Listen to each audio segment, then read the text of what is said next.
On creative strategy, when you do any sort of creative strategy, I think it's very important to fix your messaging first. Mhm. And that's not just messaging from like a text standpoint. Messaging comes through the images much faster than it does text. Usually the brain can process images 60,000 times faster than text.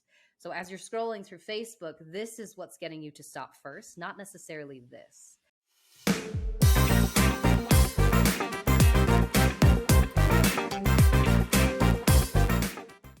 Welcome, everyone, to an episode of What's Working in E-commerce. I'm your host, Egan Heath. I'm the owner of Caravan Digital. We're a direct-to-consumer e-commerce agency. We help with paid search, paid social, and email automation. Today, I'm very excited because we're going to be talking about ad creative, a hot topic and something that really drives performance.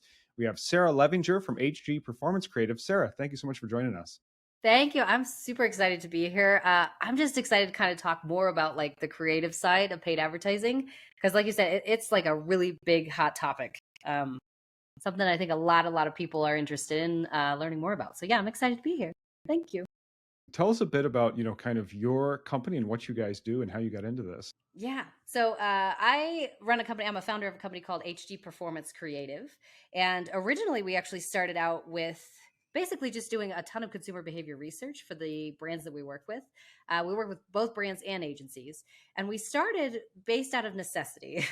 After iOS 14 happened, there was a ton of brands that just had a good ecosystem that worked in the previous kind of world, like pre iOS 14. But there wasn't a whole lot of people who knew what to do with this new world of just the only targeting we have is the creative side. Um, so I started out as a freelancer actually right after that happened. I had been in paid advertising for about 3 to 4 years. I started in lead gen though, so I kind of just fell into e-com at the right time. And once I was doing that, I noticed that while I was doing media buying and kind of going through this entire process of helping the brands recover from iOS 14, I noticed that I had like a really, really good, strong basis for creative strategy and design. I was a good media buyer, but I wasn't like a great media buyer. So I started kind of just shifting over into creative just naturally. And then from there, it just kind of exploded over the last probably about 8, 9 months. Um, and from kind of like the freelance days where I was doing a bunch of creative design and helping people with their strategy, I then partnered with two other women in the space who are also kind of DTC like staples. Nicole, who's big media buyer, she's worked for kind of big agencies, and then Lauren is also another partner, and she's on the production side. So between the three of us, we now do tons of creative strategy for both brands and agencies, and we're kind of just helping drive that new line of like paid strategy forward. That's awesome. Yeah, we've talked to Lauren and she's great. So that's just phenomenal. I was watching a video on your website. It's great on hgperformancecreative.com, kind of reminding you, the people you're advertising to are not like you. They're in a different mindset. They're in a totally different place. They don't care about you and your product sort of. And so, I know you really wanted to focus on the creative strategy initially, and that's a lot of what you guys do. What is creative strategy, and kind of what is that process? Give us a flavor for it. Oh, that's such a good question. Oddly enough, I haven't gotten this question a lot. Most people want to know how to do creative strategy. Not very many people start with what is it, which I think is super important. So for us, creative strategy is really answering the question, where are we going and how do we get there type of a thing. And a lot of times I'll get questions on what's the difference between a creative strategist then and like a marketing director, because isn't that what a marketing director does, is decide where are we going, how do we get there? And I would say, yes, they're very similar roles, but a marketing director is over basically all of the branding side. So not just paid advertising, but email, SMS. They're also over community-based things, blogs, content creation, those type of things. Creative strategists are specifically for paid advertising. We don't do anything other than your paid strategy. And I think this is kind of an integral piece that's missing right now, mostly because we have growth directors, we have people in that space that are their job is to make sure that we grow, but we don't have anybody that's specifically making sure that the creative is built so that we can grow. So we focus heavily on what's going on visually in the ads themselves. And I think this is something that it's just going to become bigger and bigger. This is just a brand new industry, but it's just exploded over the last year. So very important role. Yeah, in post iOS 14, a lot of what you're doing is creative testing. Like that's the lever you pull. And so this is what we go to. That's the importance of it. So absolutely, we're totally bought in. Yeah. Are there some examples you can show us and talk us through and just tell us, why does this work? How do we think about this? I think people are eager to see what's working in e-commerce. That's what the show is called. So what can you show us? And also what can you tell us about what you're showing us? Yes, I would love to. So I'll start before I show you guys just on the foundational side of creative strategy. Usually, when we do any sort of creative strategy with the agency, we start with a ton of consumer research, which I found a lot of brands have demographic research. So they know like the age, the median income, like are they married, do they have kids? They know general information, but they don't have any kind of psychographic information on the people that they're, pushing these products to, and hopefully fixing problems in their lives. So one of the things that we do at the agency is we do a deep dive into the actual language being used by the consumers. And this helps us kind of build a better emotional picture of the people that we're targeting, not just from like a why did they purchase standpoint, but also who's influencing those purchases. Who are they talking about while they're actually going through this process? Is it their mom? Is it their coworker, their sister? And then on top of that, we're trying to figure out which type of emotion are they feeling when they actually purchase these products. So I can show you, let me just share my screen real quick. So this is one that we did for a brand recently, actually. And their particular customer is one that kind of struggles with a ton of like sugar habit issues. So these people are constantly trying to make sure they're managing their sugar intake. And it's primarily like a female based, somewhere between the ages of like 29 and like 45, somewhere in there. So they had kind of this demographic information. What they were struggling with was the fact that they couldn't get people to engage with the ads and actually click through and buy on the other side, obviously. So they were having conversion rate issues, good engagement on the ads, but like a little bit low conversions. And the reason for that was because they were kind of being a little too generic with their messaging. So on creative strategy, when you do any sort of creative strategy, I think it's very important to fix your messaging first. And that's not just messaging from like a text standpoint. Messaging comes through the images much faster than it does text. Usually the brain can process images 60,000 times faster than text. So as you're scrolling through Facebook, this is what's getting you to stop first, not necessarily this. Mostly because when you have to read something, the brain has to go through each and every letter, right? So usually you're reading the first letter and the last letter. You're not really reading LACK if you're reading this black. So when you go through and read, you're marking the first letter and the last letter and reading it as fast as the brain will process it. Once you figure out what all the letters are, then you also have to go through and figure out what the message is, like what the concept is. And then the brain has to decide, is this message for me? So most of the time, I will start with a really quality, solid image first, and then stack it with messaging that matches the actual image itself. So obviously for this brand that we're looking at, it's a brand called Sweet Kick. And they have these kind of like packets of like macro blend shakes that you can have. Really, really pretty background, like solid white kitchen is what they're in. They look like they're kind of on a marble countertop. And then they have product in the middle that's kind of surrounded by all these really pretty like strawberries and chocolate and like blueberries, blackberries, those type of things. So I started with this really, really beautiful image that they took, which was really nice. So we don't have to provide, assets. If you have existing assets, please use them because cheaper in the long run. And then we started in with, let's add the logo, because the very first thing you're going to see is reading from top left to bottom right. So people are usually going to stack information this way. Back in stock is what we put right at the top. And then best tasting macros and protein shake. And then this just very, very simple at the bottom, shop Sweet Kick button. Below this, we have this 30-day happiness guarantee. And so it seems like a very normal ad, but there's some like pretty decent psychology that goes into this as well. So this is kind of the framework of what we work off of, though. Really solid image first, and then stack it with messaging that matches the image. That's fascinating. And are you guys, is it mostly images, or you guys are consulting on video as well? Apologies if that's a dumb question. No. That's a great question. I actually get this question a lot. People always ask, like, which should we start with first? Especially if video's been working the best for you right now. I always start with statics. And the reason we start with these statics is because they're cheap. Yeah. It's my job as creative strategist not just to get people to click and to buy, but we have to, do this in a way that is beneficial for the brands, especially for budgeting. Mhm. So we always start with statics just because they're easy and cheap to produce, and they tend to hit really really well. If you can find a good well producing static, you can ride that one for like months and months up to several years if it's working pretty well. So always start with statics, then we'll pull out any sort of like emotional motivators that come out of that are working really well, and we'll pull them into our creative that goes into the videos themselves. Yeah. Does a brand need to have professional photography like this when they come to you? I have seen both, honestly. We work with a few Mm. brands that have taken photos like in their office that work just as well as professionally produced product shots. Mhm. So I would say no, you don't actually have to have like really, really well produced shots like this. It depends on your, I guess, which direction you want to go. So there's some brands that really want to go brand heavy, which is what I would call like professional photography. They really want to look a specific way. They also want to look the same. Every single ad needs to look the same.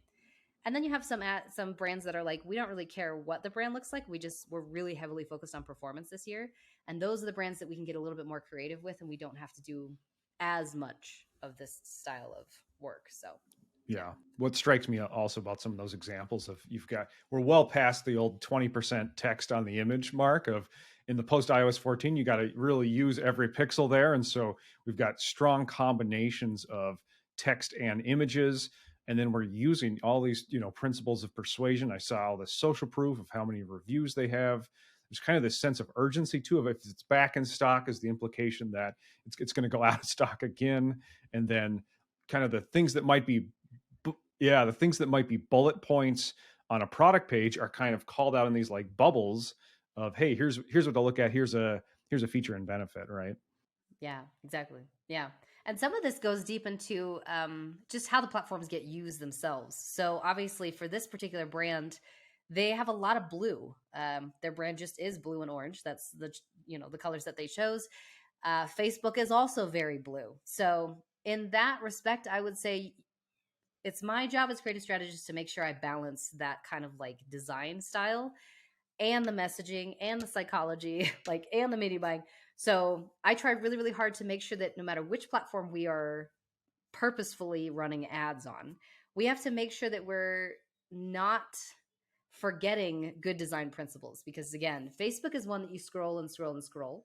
Every platform right now is how you scroll up, obviously. But for Facebook, most people are looking for images of things like pictures of friends, pictures of, their friends and family, those type of things. So when they see an ad, a lot of times it gets mentally skipped by the brain. And so it's my job to make sure that I put something in that ad that's going to be psychologically captivating, not just from a video standpoint, but also from statics. I need to have a color that's going to be at least a little bit more captivating than blue.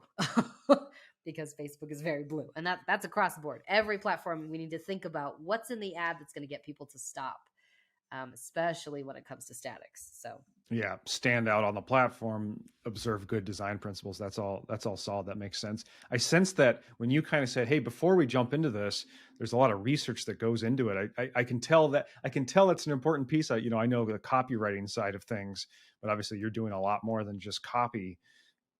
Talk to us a bit about that research process of it sounds to me like I hear the phrase, voice of customer in copywriting of how do we see how they're actually talking? How do we get their language? What does that research look like for you? Kind of walk us through that. Like, what is that process before you're even creating the first ad? So usually we will take any sort of research the brands already have.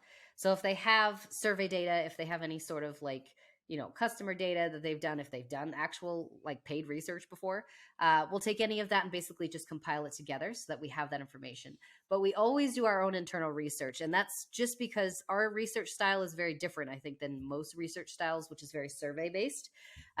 Surveys are tough. If you ask a question in a specific way, you'll get a very specific answer. If you tweak just one word in that question, you may get an entirely different answer. So, not that we don't need surveys. I think those are super, super important and valuable information. But I find that most brands are asking questions in a leading way. So they're getting a lot of like canned answers. So for us on the agency side, we usually do a ton of research into the reviews and the comments. So we'll take a bunch of reviews off of the website if we can get them, comments on any sort of ad data, or we'll go in and look deep into exterior sources. So we pull a lot of stuff off of Reddit, tons and tons of things off of Reddit, specifically because Reddit is one of those places where people are very open with the stories they share. And you'll find that there's multiples of comments below them of people who are very similar to them, either answering their question or just giving their own 2 cents of like, this was my experience. So Reddit is like one of the best places to go if you're looking for any sort of customer information that's free. So we go to Reddit a lot. Reddit. Yeah, and the best stuff's getting upvoted to the top too, right? Yes. Yeah. So it's real easy. I mean, it's basically filtered for you, which is fantastic, especially nowadays because it's not cheap to get research done well. And then secondary places we'll obviously go. We'll go to Instagram comments if we need to. We'll go to TikTok comments, those type of things. TikTok's another good place because that particular audience is very emotional about their just how they phrase things.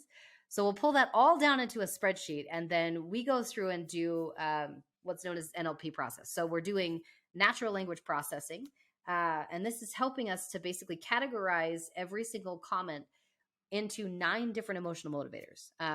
These emotional motivators are based on just 10 years of tons of reading, all kinds of like just, psychology and consumer behavior, lots and lots of different books. So if you know anything about like Maslow's law or, psychology models, this is what they're based off of. But these 9 different categories basically tell us what these people are feeling as they're writing these comments and these reviews.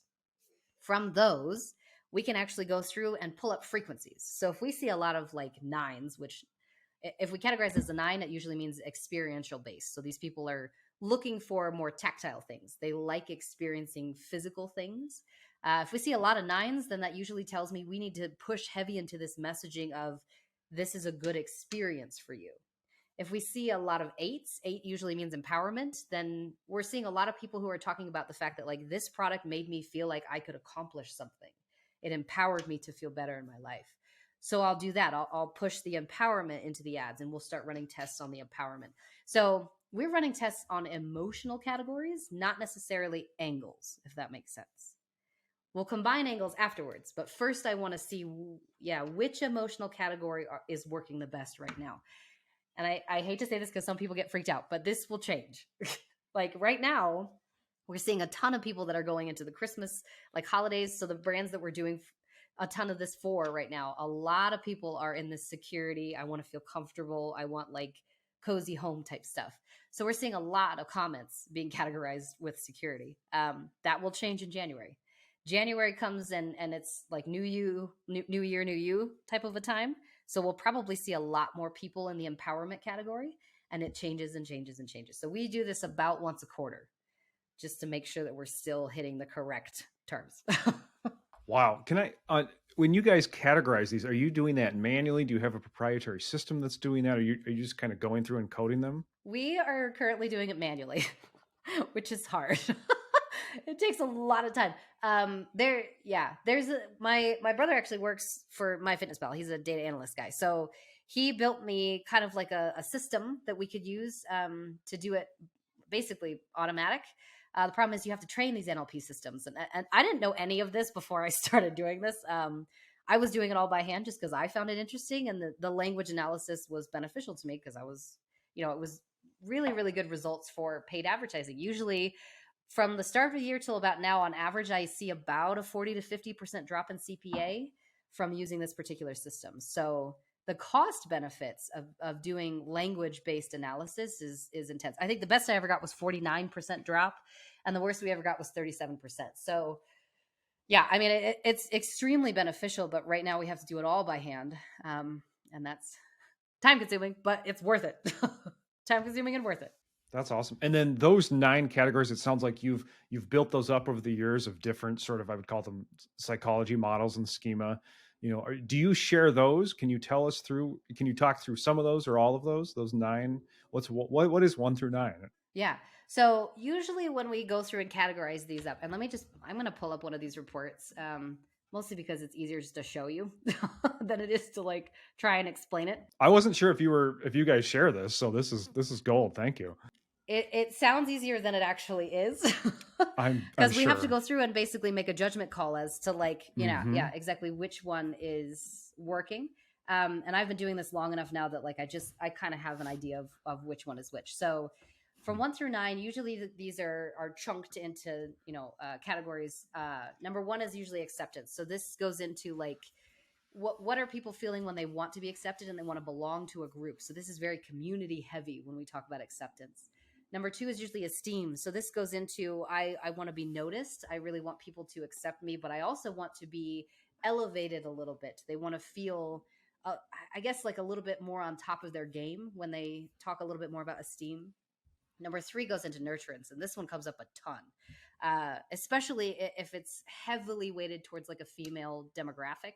But that's not always, and I say that with like a grain of salt because again, these are generalizations that we're making Hmm.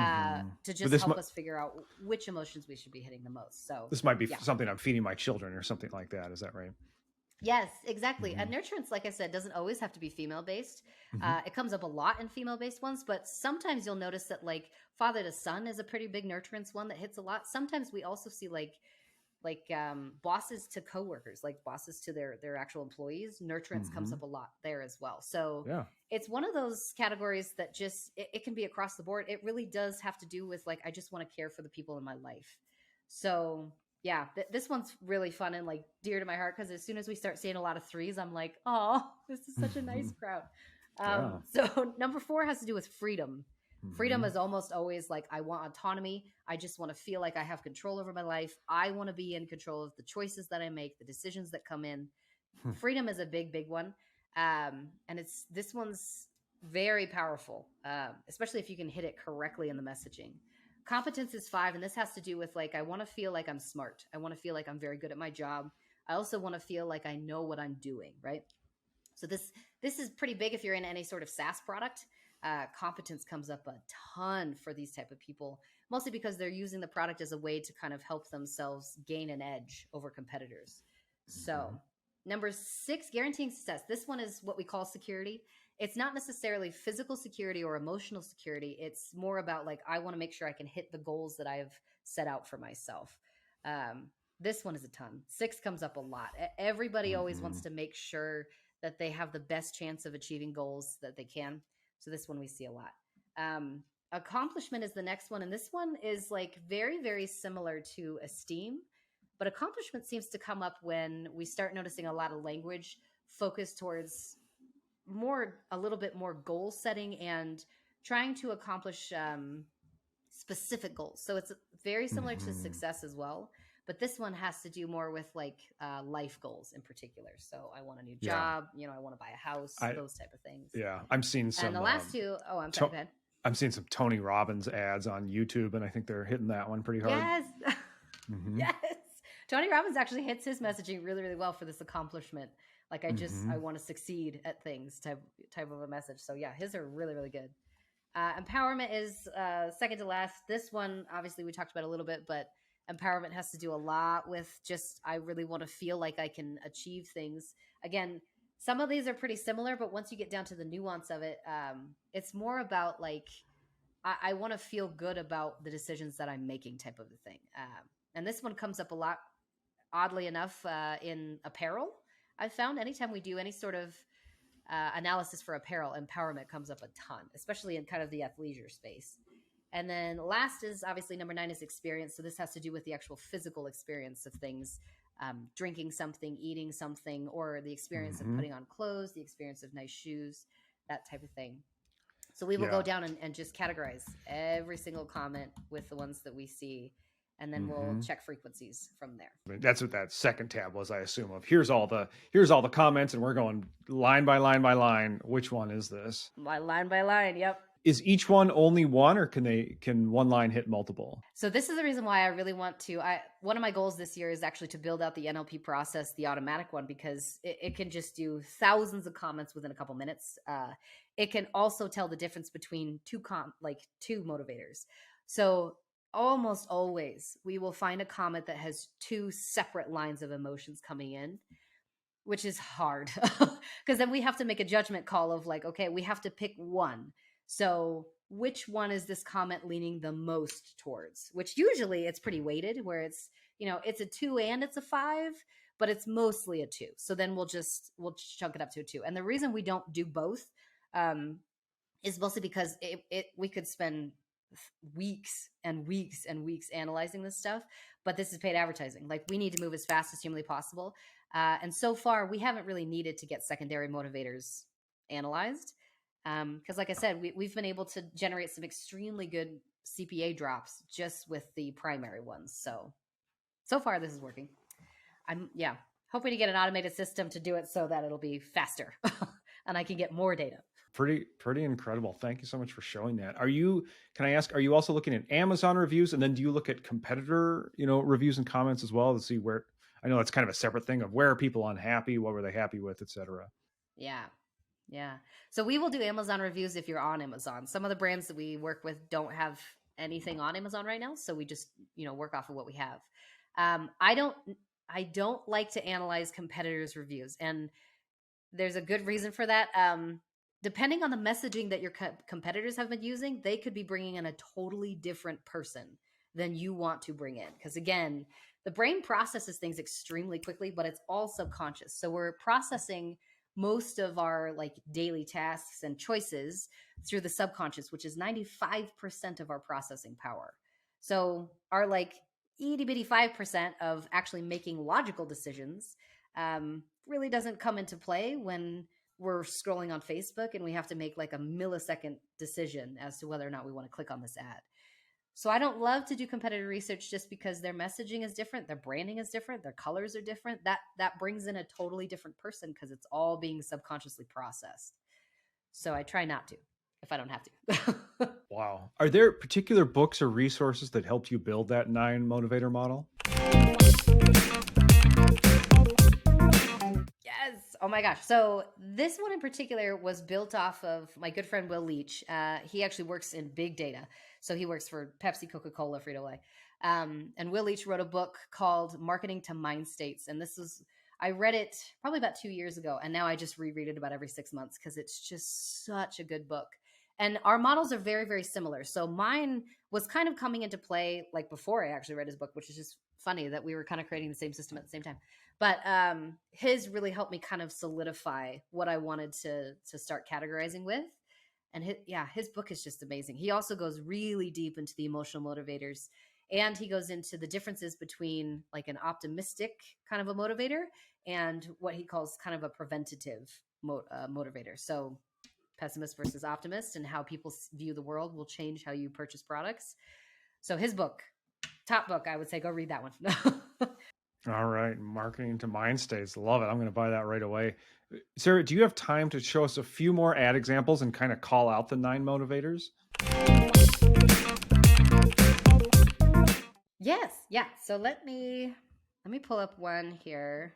Or we could do Sweet Kick again, especially because we've already seen it. So like I said, Sweet Kick is a brand that has a ton of ads that currently go towards anybody that's suffering from a lot of like sugar habit.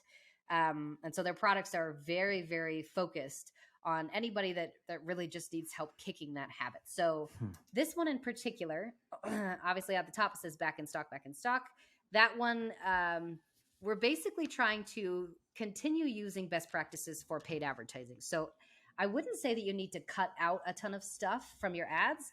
I would say tweaking is probably best. And again, we're trying to save these brands money. So anytime that we don't have to completely redo a new piece of creative, that's fantastic. So for this one, we went in and put this back in stock because this drives home the message of like, people really like our products. So social proof is still kind of big in this. Below it, big headline that says a sugar lover's best friend. So this one in particular is calling out one specific thing, sugar lover. And I did that specifically because I wanted to call out this brand's emotional motivator, which for their crowd was community. So that acceptance number 1, sugar lover. So anybody that's in this crowd or has suffered from like a lot of sugar habit where they just can't stop eating it, it's a very isolating experience because you feel like I have no control. Like, I don't know why I just keep eating this stuff. I'm just, it's very disheartening to these people. Like, it hurts sometimes. for them because they do really feel isolated in this problem. So if we call out the fact that this is a sugar lover's best friend, we're basically telling them that like there's other people out there like you. Other Mm-hmm. sugar lovers love this type of thing. So you're not alone, right? We're kind of solving this problem of like you don't have to feel like you're the only one that suffers from this because there's other people that have chosen this too. So we're building social proof and we're hitting that kind of number one emotional motivator of acceptance and community. Then we go through and have Wow. these little call out bubbles that basically go through what's in the actual product: prebiotic fiber, vitamin B1, vitamin B6, zinc, those type of things. Mm-hmm. And they all have these arrows that kind of point back to the product itself.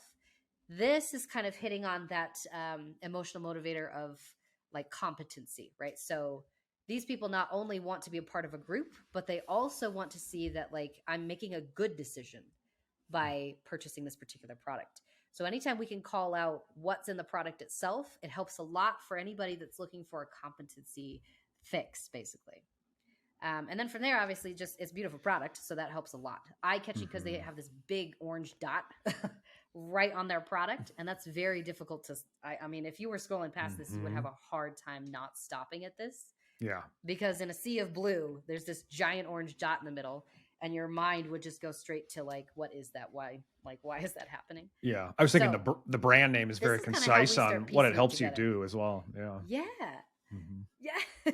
Super smart. I love this brand. I mean, they Mm-hmm. nailed it for sure. Yeah.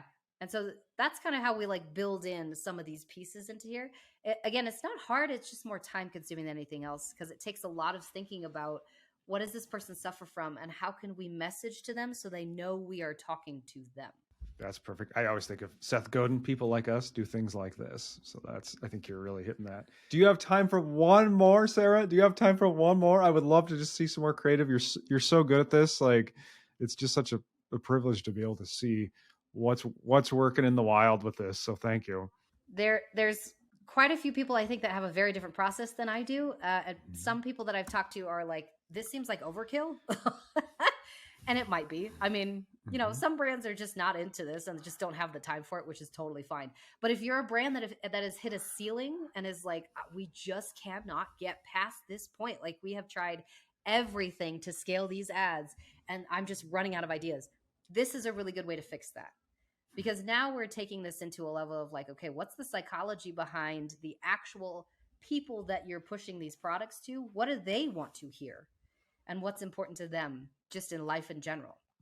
And the more we can, the deeper that we can go into empathy from a human standpoint, the better our ads will hit. So this one in particular was done for a brand called the Cumin Club. And at the top, big, giant like headline that just says curry on. Mhm. And then below that, the subhead Indian meal kits ready in just 5 minutes. And then they did have a limited time offer on here that was in that kind of orange box that says get 15% off your first order. And then just a very simple image of one of their products in a very nice bowl on a napkin. And that was basically it. Like this ad took me maybe about 10 minutes to generate.